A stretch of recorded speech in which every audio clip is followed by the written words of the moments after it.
الشيطان الرجيم بسم الله الرحمن الرحيم يا أيها الإنسان ما غرك بربك الكريم الذي خلقك فسواك فعدلك في أي صورة ما شاء ركبك كلا بل تكذبون بالدين وإن عليكم لحافظين كراما كاتبين صدق اللہ العظیم. سامعین محترم اور معزز ساتھیو، اللہ تعالیٰ نے ہمیں اور آپ کو جو دین دیا اس کا نام ہے اسلام. اسلام اس دنیا میں ہمیں اور آپ کو کامیاب بنانے کے لیے آیا ہے، ناکام بنانے کے لیے نہیں آیا. یہی وجہ ہے کہ صحابہ اسی اسلام کو اپنا کر اس دنیا کے سب سے کامیاب ترین انسان تھے. لیکن آخر کیا وجہ ہے کہ اسی اسلام کو اپنا کر ہم اس وقت دنیا کے سب سے ذلیل ترین انسان سمجھے جا رہے ہیں؟ آخر ان میں اور ہمارے میں کیا فرق تھا؟ وہ کون سی چیز ہے جس نے ہمیں دھوکے میں ڈال دیا؟ وہ کون سی ایسی چیز تھی کہ جو ان میں پائی جاتی تھی اور ہم میں نہیں پائی جا رہی ہے؟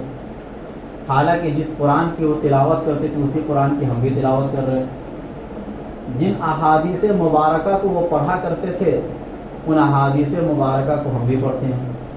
جو نماز، زکوٰۃ، روزہ اور حج کا جو سسٹم ان میں تھا وہی ہمارے میں بھی ہے. لیکن آج سے 1400 سال پہلے کی تاریخ کچھ الگ تھی اور 1400 سال کے بعد مسلمانوں کی تاریخ کچھ الگ ہے. ایک دم پلٹی ہوئی تاریخ. یعنی اگر ہم کسی کو یہ بتلائے آج کے زمانے میں کہ اسی اسلام پر عمل کر کے صحابہ کرام اور ان کے بعد کے لوگوں نے دنیا میں بہت بڑی کامیابی حاصل کی تھی تو لوگ آج ماننے کو پھر تیار نہیں ہوں گے. بھئی یہ کیسے ہو سکتا ہے؟ اسی اسلام کو آپ بھی اپنا رہے ہو لیکن اتنے کامیاب تو نظر نہیں آ رہے، اور وہ اس زمانے میں اتنے کامیاب کیسے ہو گئے؟ یہ سوال اٹھتا ہے مسلمانوں کے اوپر، اور مسلمانوں کی وجہ سے اسلام بھی بدنام ہوتا ہے. یہ ایسا ہی ہے کہ مان لیجئے ایک انسان کوئی بڑی بیماری میں مبتلا ہے اور اس کے لیے ایک ڈاکٹر نے کوئی دوا تجویز کی، وہ اس کو کھا رہا ہے لیکن اسے فائدہ نہیں ہو رہا ہے. وہی بیماری اس کی کسی دوست کو لگ گئی، خدا نخواستہ، تو وہ دوست کے پاس گیا اور اس نے یہ کہا کہ یہ دوا آپ کھاؤ انشاءاللہ آپ کو فائدہ ہو جائے گا. تو دوست نے کہا کہ تم تو سالوں سے یہ دوا کھا رہے ہو، تمہیں تو فائدہ نہیں ہوا، تم ہمیں وہی دوا بتلا رہے ہو جس سے تمہیں فائدہ نہیں ہو رہا ہے. تو سامنے والے نے کہا کہ میرے کو فائدہ نہیں ہو رہا ہے لیکن آپ کھاؤ گے تو فائدہ آپ کو ہو جائے گا. تو سامنے والے کو یقین آئے گا؟ نہیں آئے گا. یہ ایسا ہی ہے کہ ہم دنیا کو بتلا رہے ہیں کہ کامیابی اسلام میں ہے. ہم دنیا کو چونکہ دنیا آج صحیح معنوں میں دیکھا جائے تو ناکام ہے. دنیا کو ایک انصاف کی تلاش ہے. آج ہر ملک کے اندر ہر انسان اپنے اپنے اعتبار سے پریشان ہے اور ان کو کوئی نئی زندگی کی ضرورت ہے.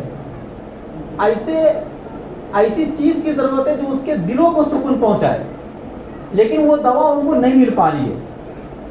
اور ہم پوری دنیا میں یہ اعلان کر رہے ہیں کہ اسلام میں وہ دوا ہے جس سے آپ کو سکون ملے، جس سے آپ کو راحت ملے.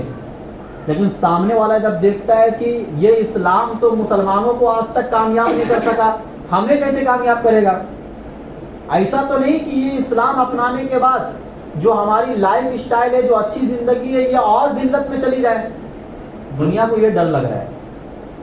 گویا کہ کامیابی کا راستہ تو صحیح معنوں میں ایک ہے اور وہ اسلام ہے، لیکن دوسرے لوگوں کو اس اسلام میں آنے سے رکاوٹ ہم بنے ہوئے ہیں. یہ دیوار ہے. ہم آج کے جو مسلمان ہیں نا، پوری دنیا کے مسلمان، یہ پوری دنیا کے مسلمان آج ایسے ہی ہیں کہ یہ نہ خود اسلام پر عمل کر رہے ہیں، نہ خود پکے سچے مسلمان بن رہے، اور جو دوسرا آنا چاہ رہا ہے اس اسلام کے اندر اس کے لیے بھی رکاوٹ بنے ہوئے ہیں۔ یہ آج کے مسلمانوں کا حال ہے۔ صحابہ کرام میں اور ہم میں یہی فرق ہے۔ صحابہ کرام جب اسلام نہیں آیا تھا مکہ کے اندر، تو دنیا میں آج جتنے مسائل ہیں اس سے زیادہ مسائل مکہ کے لوگوں میں تھی۔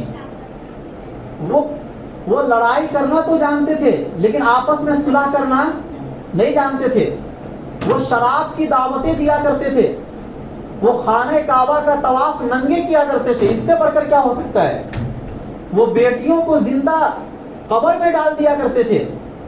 یہ ساری خرابیاں تھیں، اور ان کو بھی ایک نئی زندگی کی تلاش تھی، ایک ایسے مذہب کی تلاش تھی جو ان تمام چیزوں سے ان کو روک دے، کیونکہ ان میں بھی کچھ اچھے لوگ تھے جو ان چیزوں کو برا سمجھا کرتے تھے، لیکن وہ سمجھائے تو کیسے سمجھائے؟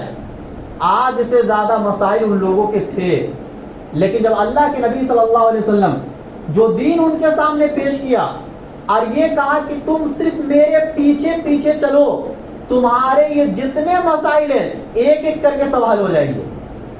کیا کہا اللہ کے نبی نے؟ کہ میرے پیچھے چلو، میری بات مان لو، تمہارے جتنے مسائل ہیں یہ آہستہ آہستہ سب حل ہوتے چلے جائیں گے۔ اگرچہ شروعات کی کچھ زندگی بہت کٹھن تھی، لیکن انہی صحابہ کرام کو پھر بعد میں وہ زندگی ملی کہ وہ کبھی خواب میں بھی ایسی زندگی کا تصور نہیں کر سکتے تھے۔ آخر یہ زندگی ان کو کیسے ملی تھی؟ اسلام کی وجہ سے ملی تھی۔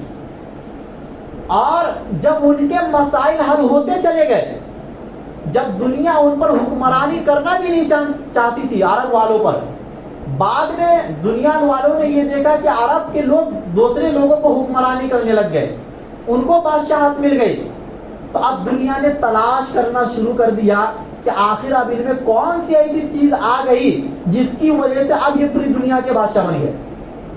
جب انہوں نے دیکھا اور ان کی زندگی کو پرکھا، صحابہ کرام کی زندگی کو قریب سے دیکھا ان لوگوں نے، تو ان لوگوں نے سمجھ لیا کہ بھائی ہمارے مسائل کا حل تو ان کی زندگی میں موجود ہے۔ انہوں نے جس مذہب کو اپنایا اگر ہم بھی اپنا لیں گے تو ہمارے مذاہب کا بھی حل نکل جائے گا۔ چنانچہ پھر صحابہ کرام کو ایک ایک کر کے دعوت دینے کی ضرورت نہیں پڑی، ان کی زندگی کو دیکھ کر لوگ فوج در فوج، جماعت در جماعت اور قبیلہ در قبیلہ اسلام میں داخل ہوتا چلا گیا۔ یہ صحابہ میں اور ہم میں فرق ہے۔ آج کی دنیا میں ایسا نہیں ہے کہ لوگ اسلام کو پسند نہیں کرتے ہیں، ایسا نہیں ہے کہ لوگ اسلام میں آنا نہیں چاہ رہے ہیں، آنا چاہ رہے ہیں، ان کو تلاش ہے اس زندگی کی، وہ اپنی زندگی سے بیزار ہو گئے ہیں، وہ جو زندگی ہے، جو لائف وہ ان کی ہے، وہ اس سے مطمئن نہیں ہے۔ پیسے تو آ گئے ہیں، گھر تو بن گئے ہیں، لیکن جو دلوں کی راحت، جو سکون، جو اطمینان، جو آپس کا پیار اور محبت، جو ایک خاندانی سسٹم اور نظام ہوتا ہے اسلام کے اندر، ان چیزوں سے وہ لوگ محروم ہیں۔ وہ چاہ رہے ہیں کہ ہم آئے، ہمیں کوئی ایسا رہبر ملے جو ہماری رہنمائی کر سکے اسلام کے بارے میں۔ لیکن مسئلہ یہ ہے کہ جب وہ ہمارے عمل کو دیکھتے ہیں تو وہ شرمندہ ہو جاتے ہیں کہ جس دین میں ابھی میں ہوں وہی ٹھیک ہے، اسلام میں جانے کی کوئی ضرورت نہیں ہے۔ یہ مسلمانوں کا عمل ہے۔ آپ اپنے آپ کو تو شرمندہ کر رہے ہو، آپ اپنے عمل سے پوری دنیا میں اسلام کو بھی ذلیل و رسوا کر رہے ہو۔ قیامت کے دن ہم مجرم صرف اپنے اعمال کے نہیں ہوں گے، ہم مجرم اسلام کو بدنام کرنے کے بھی ہوں گے۔ اور یاد رکھو، اگر آپ نے تبدیلی کا ارادہ نہیں کیا آج بھی، اور اپنے آپ کو بدلنے کی کوشش نہیں کی، تو اللہ تعالیٰ کو کسی بھی چیز کا انتظار نہیں ہے۔ آپ کو پھر ذلیل و رسوا کر کے اور دھکا مار کے ہٹایا جائے گا، اور دوسری قوموں کو جو آنا چاہ رہی ہے ان کے راستے کو کھولا جائے گا، اور پھر وہ آئیں گے اور وہ اسلام کی خدمت کریں گے۔ اسی چیز کو اللہ تعالیٰ نے قرآن کریم میں دوسری جگہ پر فرمایا، وَمَن يَرْتَدِدْ مِنْكُمْ عَنْ دِينِهِ، تم میں سے جو اپنے دین سے مرتد ہونا چاہتا ہے تو ہو جائے، اللہ تعالیٰ کو تمہارے اسلام کی کوئی ضرورت نہیں ہے۔ آج کے مسلمانوں کا حال ایسا ہے کہ ایسا لگتا ہے کہ ہم اسلام پر احسان کر رہے ہیں، اسلام لا کر ایسا ہے کہ ہم اسلام پر احسان کر رہے ہیں، حالانکہ اسلام کا احسان ہے ہمارے اوپر۔ اگر ہفتے میں ایک مرتبہ جمعہ کی نماز پڑھ لی ہے تو اپنے آپ کو ایسا سمجھ لیتے کہ چلو میں نے نماز ادا کر لی ہے، ایک احسان میں نے ادا کر دیا اسلام کا، اسلام پر میں نے احسان کر لیا۔ رمضان میں چند دن روزے رکھ لیے، یہ سمجھ لیا کہ ہم نے اسلام پر احسان کر دیا۔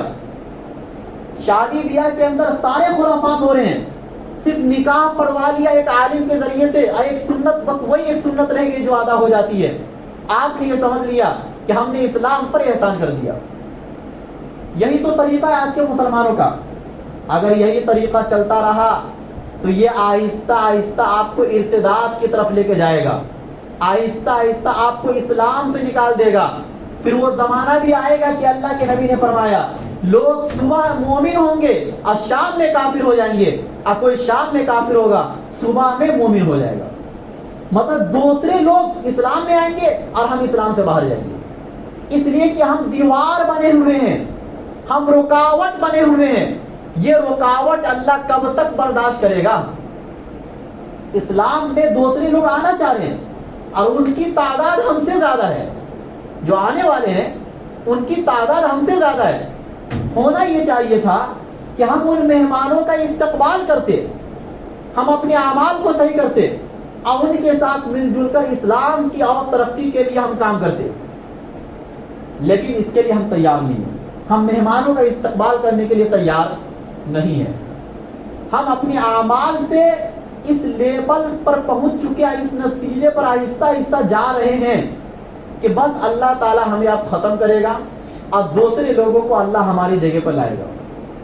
فرمایا وَمَن يَرْتَدِدْ مِنْكُمْ عَنْ دِينِهِ، اگر تم میں سے کوئی مرتد ہو جائے، اسلام کو چھوڑ دے، فَسَوْفَ يَأْتِ اللَّهُ بِقَوْمٍ، اللہ ان قریب ایسی قوم کو لائے گا جو پہلے سے مسلمان نہیں ہوں گے، ہماری جگہ پر اللہ دوسری قوم کو لائے گا، يُحِبُّهُمْ وَيُحِبُّونَ، وہ اللہ سے محبت کریں گے، اللہ ان سے محبت کرے گا۔ کیسی قوم؟ وہ لوگ اللہ سے محبت کا، وہ قوم تیار ہے، آج وہ قوم تیار ہو چکی ہے دنیا کے اندر، اب وہ آنا ہی چاہ رہی ہے، اللہ بھی ان سے محبت کرتے، وہ بھی اللہ سے محبت کر رہے ہیں۔ اذلۃ علی المؤمنین، جو مومنین پر بہت شفیق ہوں گے، مہربان ہوں گے، وہ آپس میں مل جل کر رہیں گے، وہ لوگ ہماری طرح لڑائی جھگڑے نہیں کریں گے۔ اذلۃ علی المؤمنین اعزۃ علی الکافرین، وہ کافرین پر سخت ہوں گے، وہ سمجھوتا نہیں کریں گے ایمان پر، وہ اسلام کے نام پر، محبت کے نام پر اور انسانیت کے نام پر وہ سمجھوتا نہیں کریں گے۔ اعزۃ علی الکافرین یجاہدون فی سبیل اللہ، وہ اللہ کے راستے میں لڑیں گے، ولا یخافون لومۃ لائم، اور وہ کسی ملامت کرنے والے کے ملامت سے ڈریں گے نہیں، وہ اس بات سے نہیں ڈریں گے کہ میں سامنے والے کو سمجھاؤں گا تو کہ ناراض تو نہ ہو جائے، حالانکہ آپ کو معلوم ہے کہ سامنے والا جہنم کا راستہ اپنا رہا ہے اور آپ اس کے خیر خواہ نہیں بن رہے اس وجہ سے کہ کہیں یہ دنیا میں ہم سے ناراض نہ ہو جائے، حالانکہ آپ اس کے لیے بہت بڑا گڑھا کھود رہے ہیں جہنم کا، منع نہ کر کے۔ فرمایا وَلَا يَخَافُونَ لَوْمَةَ لَائِمٍ، وہ کسی ملامت کرنے والے کے ملامت سے بھی نہیں ڈریں گے۔ یہ ایمان والے کے اوصاف ہوتے ہیں۔ ذَلِكَ فَضْلُ اللَّهِ يُؤْتِيهِ مَن يَشَاءُ، یہ اللہ کا فضل ہے، وہ اللہ جس قوم کو دینا چاہے وہ دے دے، ہم اور آپ سوال نہیں کر سکتے۔ وہ چاہے تو ہمیں ہی بدل دے اور ہمیں ایسی قوم بنا دے، لیکن اگر ہم رکاوٹ بنیں گے دوسرے لوگوں کے لیے تو ایسا بھی ہو سکتا ہے کہ اللہ پھر ہمیں ارتداد کے دلدل میں ڈھکیل دے اور دوسری قوم کو ہماری جگہ پہ لا کے کھڑا کر دے۔ یہ 1400 سالہ تاریخ میں ایسا کئی بار ہوا ہے، اس لیے ڈرنے کی ضرورت نہیں ہے۔ دیکھو اسلام برقرار رہے گا، اسلام ہمیشہ زندہ رہے گا، لیکن مسلمانوں کی گارنٹی نہیں ہے۔ گارنٹی اسلام کی ہے، گارنٹی دین مذہب کی ہے، گارنٹی قرآن کی ہے، قرآن محفوظ رہے گا، گارنٹی کعبہ کی ہے، کعبہ کو کوئی نقصان نہیں پہنچائے گا، لیکن کعبہ کے پاسبان اگر وہ اللہ کی نافرمانی کو اتر جائے، اگر وہاں کے لوگ ہی دین کو بدلنے لگ جائے، تو اللہ پھر اس قوم کو بدل کے کعبے کا نگہبان ایسے لوگوں کو بنائیں گے جو کعبے کی اچھے سے حفاظت کریں گے۔ یہ اللہ نظام اس دنیا کے اندر لاتے ہیں۔ تاتاریوں کا زمانہ آیا تھا، ایک فتنہ آیا تھا، دنیا اس تاریخ کو جانتی ہے، کس طریقے سے وہ ایک ایک کر کے سارے مسلمانوں کو ختم کرتے جا رہے تھے۔ دنیا نے اس وقت یہ سمجھ لیا تھا کہ اب اس کے بعد اسلام زندہ نہیں رہے گا، لیکن اللہ تعالیٰ نے انہی قوموں کو دوبارہ سے اسلام میں داخل کیا، اور انہوں نے اسلام کی ایسی خدمت کی کہ ان کی خدمت کی آج تک تعریف ہوتی ہے۔ تو یہ ہو سکتا ہے اللہ تعالیٰ کبھی کبھی کسی ظالم سے بھی اسلام کی مدد کروا دیتا ہے۔ وَكَذَلِكَ نُوَلِّي بَعْضَ الظَّالِمِينَ بَعْضًا بِمَا كَانُوا يَكْسِبُونَ۔ کبھی ایک ظالم کو دوسرے ظالم سے لڑوا کر اللہ تعالیٰ اسلام کا فائدہ پہنچاتے ہیں۔ چچا ابو طالب مسلم نہیں تھے، وہ غیر مسلم تھے، لیکن اللہ نے ان کے ذریعے سے اسلام کو کتنی مدد پہنچائی ہے، اس کا آپ تصور بھی نہیں کر سکتے۔ تو اللہ کا دین ہمارا اور آپ کا محتاج نہیں ہے۔ یہ اسلام اپنے وجود کو برقرار رکھنے کے لیے ہمارے اور آپ کے مسلم ہونے کا محتاج نہیں ہے۔ ہم اور آپ اگر اسلام کو چھوڑ دیں گے، ہم اور آپ اگر قرآن کو چھوڑ دیں گے، تو کیا آپ کو لگتا ہے کہ اسلام ختم ہو جائے گا؟ نہیں، ہم ختم ہو جائیں گے، ہمارا وجود ختم ہو جائے گا، لیکن اسلام پھر دوبارہ سے تر و تازہ ہو کر ابھرے گا، تر و تازہ ہو کر۔ پھر ہم دیکھتے رہ جائیں گے، افسوس کرتے رہ جائیں گے، اور ہاتھ پر ہاتھ ملتے رہ جائیں گے کہ یہ موقع تو ہمیں ملنا چاہیے، لیکن ہماری جگہ آ کر کوئی دوسری قوم یہ موقع لے کے چلی گئی۔ اس لیے بدلے اپنے آپ کو، آپ مہمانوں کا استقبال کرنے والے بنے جو آنے والے ہیں، آج وہ بہت جلد آنے والے ہیں۔ اللہ حالات کو بدلنے والا ہے۔ یہ زمانہ ایک انقلاب کا زمانہ ہے، تبدیلی کا زمانہ ہے، تربیت کا زمانہ ہے، آزمائش کا زمانہ ہے، اللہ کی مدد کے آنے کا زمانہ ہے۔ اب بہت قریب زمانہ ہے، یہ قیامت سے بھی قریب زمانہ ہے، لیکن اس کے باوجود ہم اپنی زندگی کو جس طریقے سے چاہ رہے گزار رہے ہیں، نہ کوئی ہدف ہے، نہ کوئی مقصد ہے، نہ کوئی سوچ ہے، نہ آگے کے لیے کوئی لاہیہ عمل ہے، کچھ نہیں ہے۔ بس روز کھا رہے، پی رہے، سو رہے ہیں، زندگی یوں گزر رہی ہے، وقت آ رہا ہے بوڑھے ہو جا رہے ہیں، پھر دنیا سے جا رہے ہیں۔ بھائی آپ ان لوگوں سے جا کے پوچھو جو دنیا سے چلے گئے، اگر آپ بات کر سکتے تو قبر میں جانے والے لوگوں سے پوچھئے، وہ آپ کو بتلائیں گے کہ جو زندگی آپ گزار رہے ایسا مت گزارو، تبدیلی لانے کی کوشش کرو۔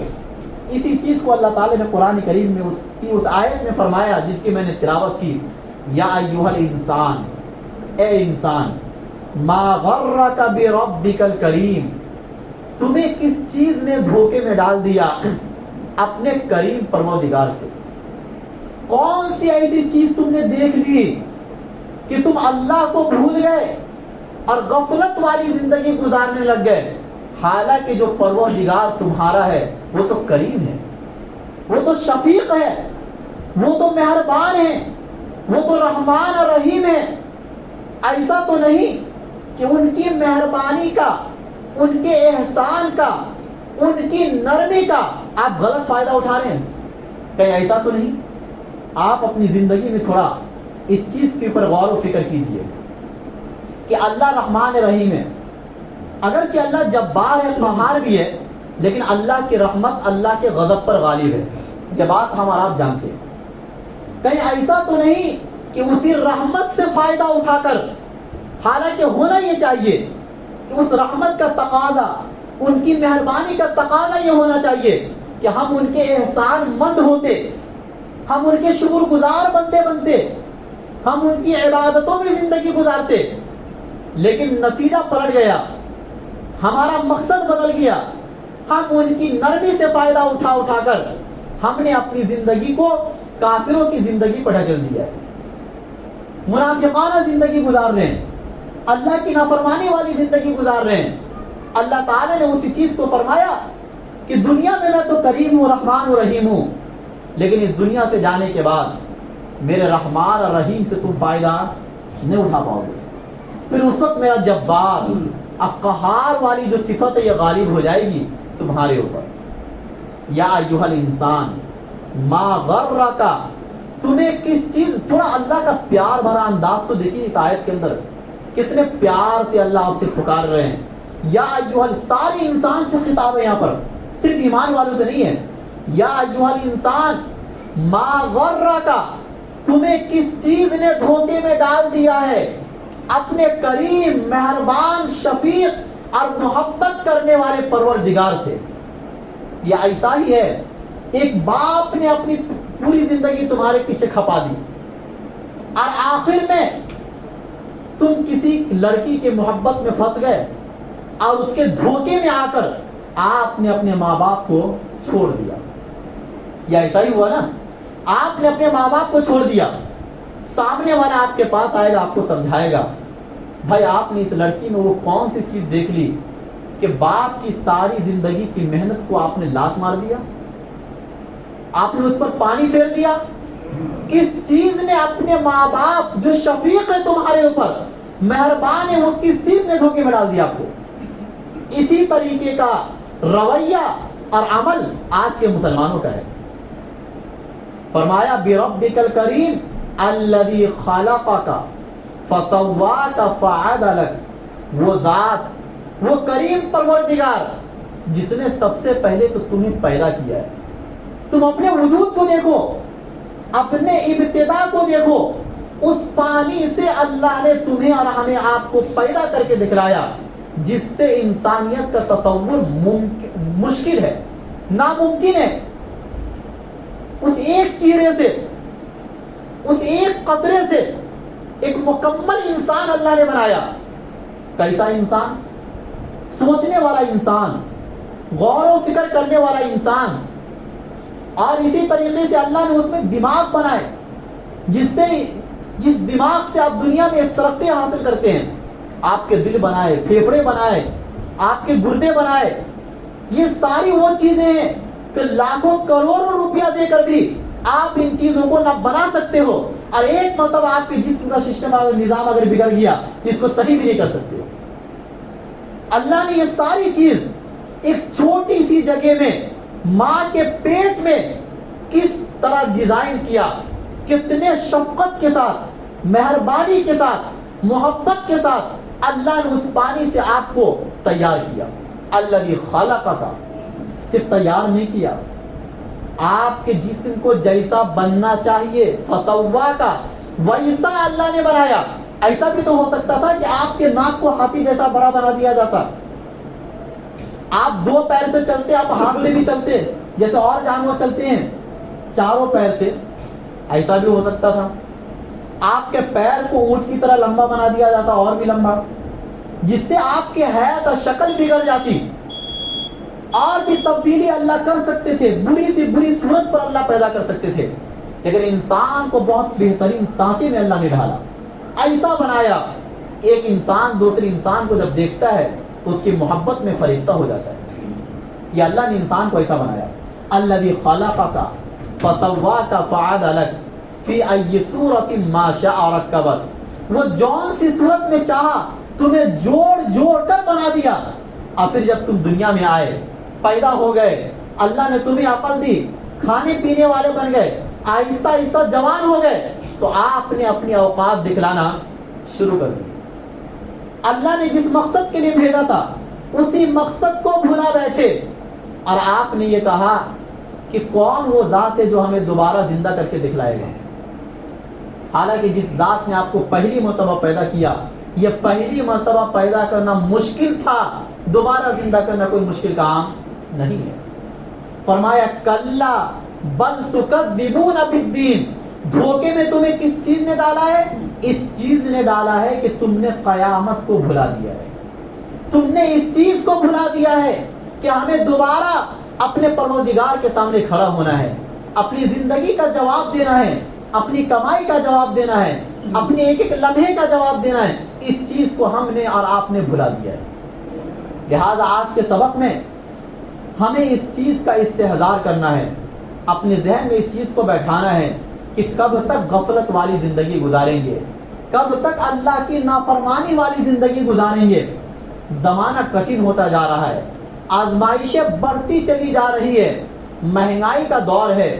اگر آج بھی اللہ کے قدموں کے سامنے ہم نہ گرے، اللہ کے سامنے روئے اور نہ گر گرائے، تو وہ دن دور نہیں کہ پھر اللہ ہمیں بدل کر اللہ دوسری قوم کو لے کے آ جائے گا۔ اللہ قرآن کریم میں فرماتے ہیں کہ جب میں کسی انسان کے اوپر کوئی حالات لے کے آتا ہوں تو تقاضا یہ ہونا چاہیے کہ انہیں رونا چاہیے، انہیں گر گرانا چاہیے، انہیں میرے سامنے جھکنا چاہیے، بندگی کا اظہار کرنا چاہیے، تو میں ان کے ان حالات کو، ان مشکلات کو دور کر دوں گا۔ لیکن آج تو زمانہ ایک دم الگ ہو گیا، ایک دم ہٹ دھرمی پر ہم مسلمان اترے ہوئے ہیں کہ چاہے زمانہ کیسا بھی آ جائے، کتنے بھی حالات خراب ہو جائے، ہم اللہ کی فرما برداری پر نہیں آئیں گے، ہم نافرمانی ہی کریں گے۔ حالات دیکھنے سے تو ایسا ہی پتہ چل رہا ہے، اگرچہ دلوں میں نہیں ہوگا، دلوں میں حسن ظنی رکھنا چاہیے، لیکن اعمال ہمارے یہ بتلا رہے ہیں کہ حالات جیسے بھی آ جائے، ہم نماز نہیں پڑھیں گے تو نہیں پڑھیں گے، اپنی نیند کو پہلے مکمل کریں گے، وقت ملے گا تو نماز پڑھ لیں گے، نہیں تو کوئی بات نہیں ہے۔ کون سا نماز چھوڑنے سے دنیا کا نقصان ہو رہا ہے؟ روزمرہ کھانے پینے کو بھی مل رہا ہے، روزمرہ جتنا کما رہے اتنا کما بھی رہے ہیں، حالات صحیح سے چل رہے ہیں۔ یہ اس بات کا تقاضا ہے کہ اللہ چونکہ کریم ہے، رحمان ہے، اس لیے آپ کے حالات برابر چل رہے ہیں، آپ روزانہ کھا رہے پی رہے ہیں، نماز چھوڑنے پر آپ کی پکڑ نہیں ہو رہی ہے۔ یہ دنیا تک ہے، دنیا سے جانے کے بعد پھر یہ نہیں ہوگا۔ اس لیے اپنی زندگی کو بدلے، چاہے جو بھی ہو جائے، چاہے دنیا کا نقصان ہو جائے، ہم اللہ کی نافرمانی نہیں کریں گے، اور نبی صلی اللہ علیہ وسلم کی سنت کو ہم نہیں چھوڑیں گے۔ یہ عہد کر کے آج سے یہ جائے اور اپنی زندگی کو بدلنے کا ارادہ کرے۔ اللہ ہم سب کو کہنے سننے سے زیادہ عمل کرنے کی توفیق دے۔